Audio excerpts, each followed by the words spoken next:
Ladies and gentlemen, welcome back to the channel.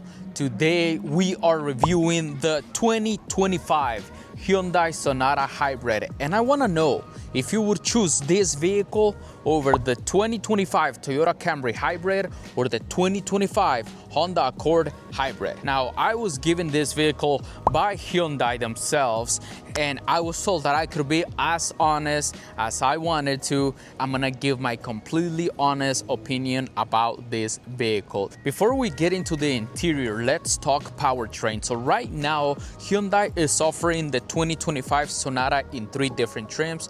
You got your base Sonata, which is just a naturally aspirated 4-cylinder.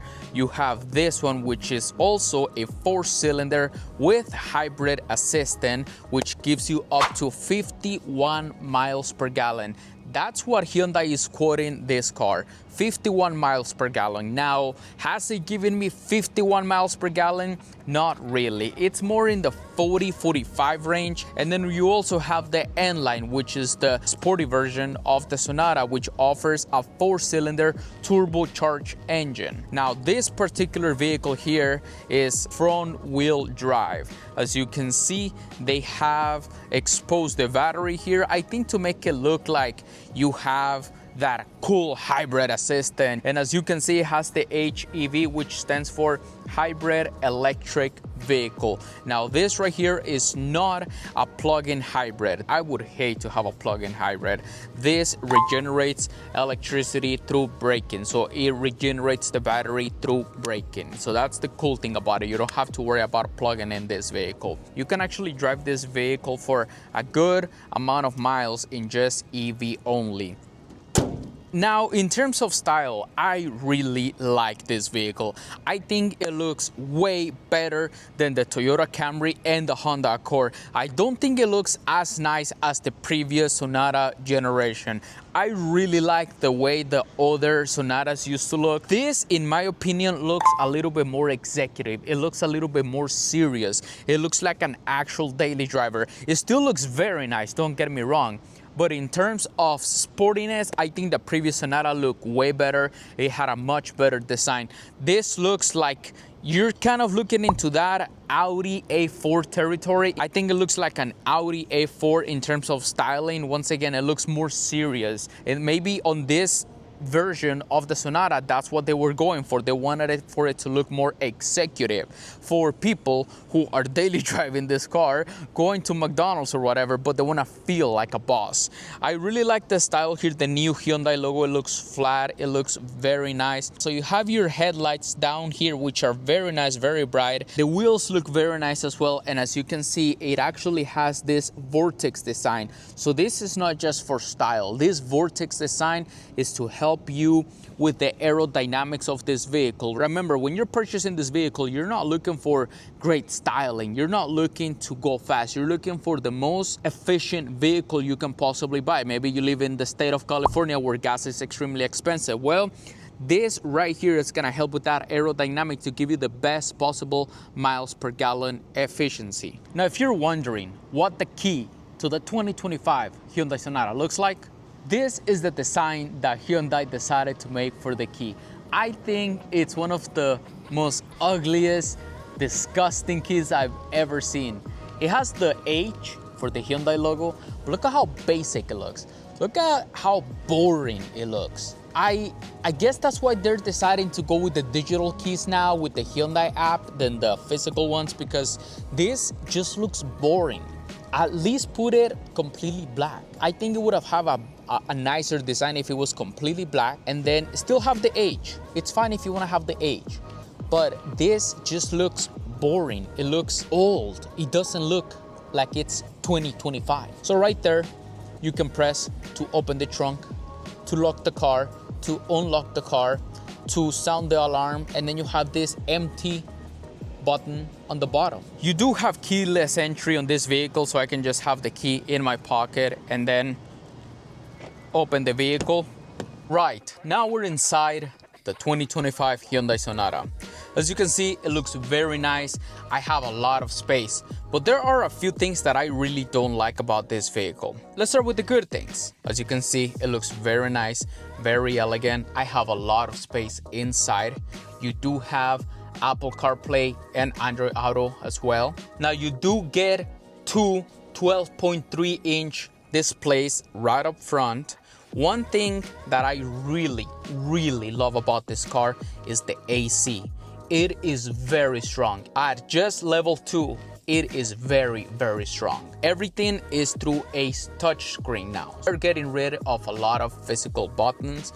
The display of the Apple CarPlay looks very nice and clear. Right here you have your gear selector, and one of the things that I found very weird is how you switch. So you don't go up and down how you would usually go in a vehicle. You have to press reverse or drive through this little lever right here. So you have to go forward or go backwards. If you want to put it in neutral, you go one time and it's there. And if you put it in park, then it's automatically in park by pushing that button right there. Another thing that's worth mentioning is the space here in the back.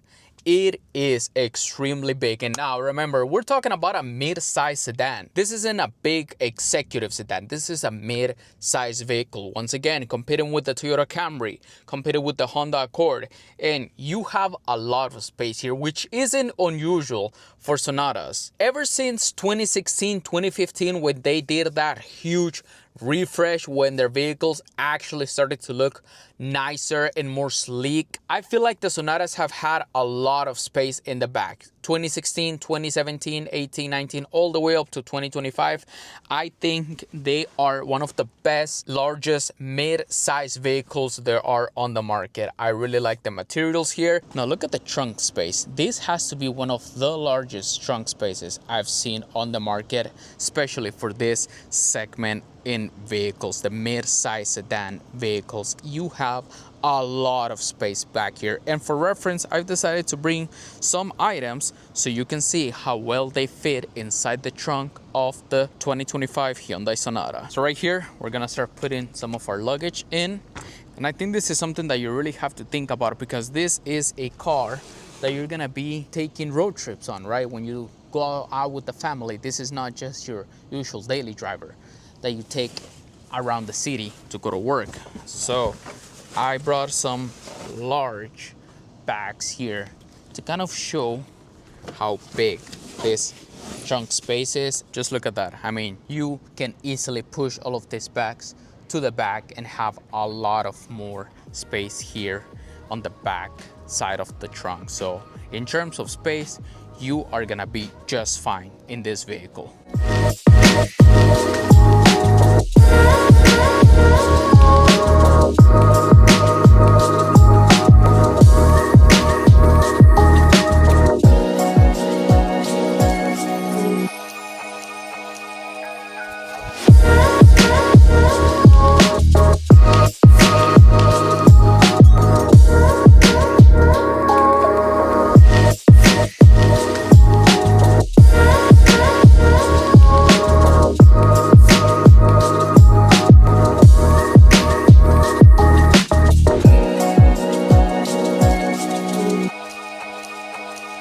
All right, time to drive the 2025 Hyundai Sonata Hybrid. I've had this car for about 2 days now, and I feel like there's a lot of things that I don't like more than the things that I do like. Remember, when you're buying this vehicle, you're looking at economy. You don't care about going fast. You don't care about impressing other people. You're looking to save as much money as possible when it comes to gas. Come on, lady, pay attention. Now, there's a lot of things about this car that are just annoying sometimes. For example, the wireless charging doesn't always work. It takes a while for it to actually, you have to move your phone and leave it a certain way in order for the phone to start charging. As you can see right now, I'm making a lot of turns, and one of the things that I've noticed about this car since the moment I picked it up and started driving is how stiff. Is that the word in English? Please let me know in the comments. How difficult, how hard it is to be moving the steering wheel around. It doesn't feel soft. It doesn't feel smooth. Hello. All right, thank you. Have a good one. So here, once again, look, I'm making a turn, and the steering wheel, it doesn't feel as soft or as smooth as a lot of the 2025 models. I'm not saying it's as hard as an old vehicle, but if I'm buying a brand new vehicle and I'm spending $33,000 and I'm thinking about driving this vehicle every single day, perhaps you live in a big city like LA. You know you're constantly gonna be stuck in traffic. You know you're gonna be commuting for an hour to 2 hours every single day. You want this vehicle to be comfortable. You want to enjoy it. And unfortunately, there's a lot of things in here that I think will actually make you hate this vehicle as a daily driver if you have it over a long period of time. Starting with the steering wheel. It feels very nice in terms of material. I can get a good grip regardless of how I drive. If I drive like this, if I drive like this. The seat, I have power seats. They're not uncomfortable, but they're not comfortable either. They're in the middle, they're neutral. The touchscreen, it is somewhat of a responsive touchscreen. It does lag sometimes. Right now it looks like it's just fine. As you can see, I'm in Beverly Hills. I really like the brightness of it. The display looks very nice and it's big enough. I really like the size of it. The one screen that I don't like is the one right up front. This one right here, it looks very basic, very boring, and for some reason it has the RPM logo showing here. Why do I want to see the RPMs on an economic hybrid vehicle? Why do I care to see it? First of all, the average people, the average consumer doesn't know what RPM stands for. If they know what RPM stands for, why do they care to see it on a hybrid vehicle? I think what they should have done instead is have something like this. I'm gonna go here to my hybrid setup, and here I can see what's happening in the vehicle. I can see how much fuel economy I'm getting, the electric motor use. They should have put this in here instead. It's not like they're gonna understand what's happening, but at least it's giving me that emotion of I am in a vehicle that's doing its best to save me as much gas as possible. I think they should have made a smaller version of this. You see, when you start moving, it tells you that you're getting some of that battery power up to the engine, up to the motor, and the car is doing its best to save you gas. That's why you bought this vehicle, right? For reference, this is a 2015 Toyota Prius. You can see the screen right here. It gives me all these options, all this information about my car, about how much gas I'm saving. Look at the screen right there. If I press display, look at this. It has an eco score. It tells me how much gas I'm saving through an eco score. Look at this, eco savings. It even tells me how much I've spent in gas. It's telling me right there the fuel cost from start. I mean, this car is a hybrid, and it focuses on being a hybrid. It focuses on giving me all the options of what I want to see from a hybrid. Another thing, I actually find this very funny when it comes to hybrid vehicles, is the paddle shifters. Think about it. Think about you being the salesperson at the Hyundai dealership. I come in looking for a hybrid vehicle. I'm not looking for the N line, okay? I'm not looking to go fast, to have that turbocharged 4-cylinder engine. I am looking for a hybrid vehicle. Why would I want this here? Why do I want paddle shifters for? Another thing, the drive mode. You have 3 different drive modes.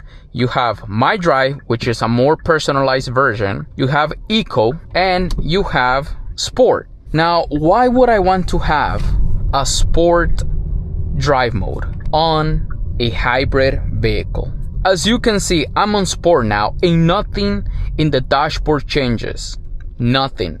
It stays the same. You can customize the colors, but you have to go in through the settings here. Regardless of which drive mode I have it, the dashboard doesn't change. If you have it on eco, it doesn't change. I would argue that if you had it in eco mode, you should at least in that drive mode get some sort of fuel efficiency in this corner here. Make me feel like this vehicle right here was the best possible purchase I could have made when it comes to saving money on gas. One other interesting thing that I found about this vehicle is the way it feels between drive modes. And to be honest, it feels exactly the same in all the drive modes.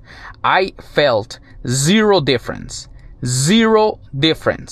when it comes to the driving modes. When you put it in sport, the only thing is that maybe the engine is struggling a little bit more to give you that punch. Right now I have it in eco. If I switch to sport, I really don't feel a difference at all. When you have it on eco, you can feel this big brake, something holding you back. It feels like if you're slightly pushing the brake a little bit, you tend to start braking faster than usual. I'm assuming because once again it has that hybrid assistance, so the battery is doing its best to recharge to save you some money on gas. Look at that beautiful Bentley right there. When you have it on sport mode, you can sometimes feel, especially going up the hill, you can sometimes feel the engine struggling to give you that extra power, to give you that sportiness feel. But truthfully, both drive modes, I think they both are extremely bad. Now, one thing that I really like about this car is the visibility. I can see all my blind spots. I have an extremely tall and large front windshield. I like how I can see around. It has great visibility. Would I get this car over the Toyota Camry or the Honda Accord? Probably not. Out of those three, I would probably get the Honda Accord. In my opinion, it drives the best.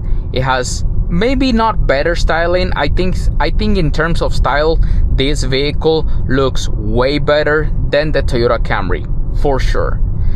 When it comes to styling, I think this one and the Honda Accord, they tie. And sometimes you forget that you're in a Hyundai because they remove the logo from the steering wheel. Because if you are constantly being reminded that you're in a Hyundai, you might not feel as important. But inside here, there's nothing. There's not a single logo or nothing reminding you that you're in a South Korean vehicle. You get this very clean, nice, sleek design in the steering wheel.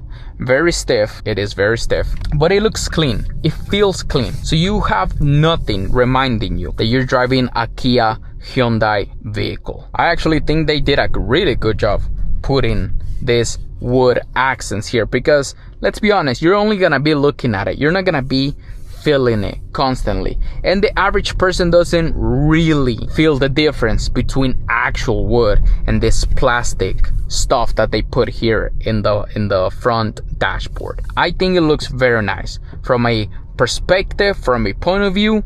I think it looks very nice, very clean. I think the entire interior looks very nice. Once again, you forget that you're in a Hyundai. The only time you get reminded is when you look at that ugly key. But other than that, once you're inside, the vehicle looks very clean. Another thing worth mentioning is how you go back and forth between your songs, between music. I think it's a very weird design.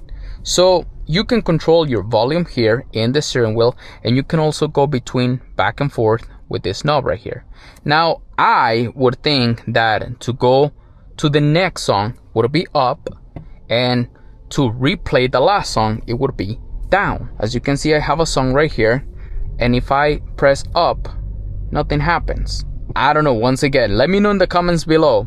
I would think that to go up is to go to the next song, but in this vehicle, you go down and it goes to the next song. If I want to go back to the previous song, then you go up. To go to the next song is down. To go to the previous song is up. Now, as I previously mentioned, I don't really like the way the steering wheel feels. I feel like I'm constantly fighting with it, and if I was gonna drive this vehicle every single day, I would hate to feel like I'm fighting with my own steering wheel. So what I did is I went to home, I started looking at the setup, then vehicle, driver assistant, and it turns out that this car does have lane safety assistance. When you turn it off, you still feel like you're fighting with the steering wheel. I thought that perhaps the lane keep assistant was the reason why I was constantly fighting with the steering wheel, but even with it turned off, you still feel like you really have to put some muscle in this. You have to really think about these things when you're test driving this vehicle. Am I gonna be comfortable driving this car back and forth through the city, picking up groceries, feeling like I'm putting a lot of work into it as I'm making a U-turn? It truthfully feels like a 2008 hydraulic steering wheel. It doesn't feel brand new at all. Now, when you purchase this vehicle brand new from the dealership, you get a 10-year and 100,000 miles powertrain warranty, and you also get a 6-year 60,000 miles basic warranty, which is the best powertrain warranty that you can get in a mid-size vehicle. It's much better than the Honda and the Toyota powertrain warranty, which, if I'm not mistaken, they only cover the 6 years or 60,000 miles powertrain. Now, you also get a 6-speed automatic transmission. You are no longer getting the CVT, and you only get a 6-speed automatic transmission on the hybrid trim. The Sonata N-Line actually has an 8-speed automatic transmission. Why did they decide to cut down 2 gears? I'm not too sure. I honestly think that this vehicle would benefit from having those 2 extra gears, because the change on the gears feel really hard. Perhaps when you're spending $33,000 on a daily driver, you might want to get a little bit of comfort. Think about it. You're not looking for that extra sportiness feel. You want a little bit of comfort.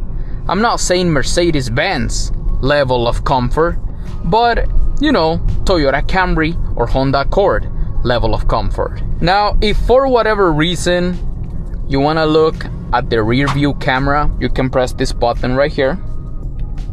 And this is another reason why I don't like this vehicle, because sometimes it works, sometimes it doesn't. This button right here, it's supposed to be for whenever you want to see the rear view camera, you can just press it. For whatever reason you want to see who's behind you and still have the car in drive, you can press this button right here and you can switch between back and forth. Now, I'm not too sure why they have this button right here. Maybe this is an option that the N-Line or a limited version of the Sonata has, but here it's just blank. You have your drive modes, auto hold, which can work very well when you're in traffic or when you're at a drive-through, which means that right now I can let go of the brake and the car is gonna stay in auto hold, so I don't have to do anything. I have a green light, so I'm still not pressing the brake. I'm just gonna press the throttle, the accelerator, and it's gonna continue driving.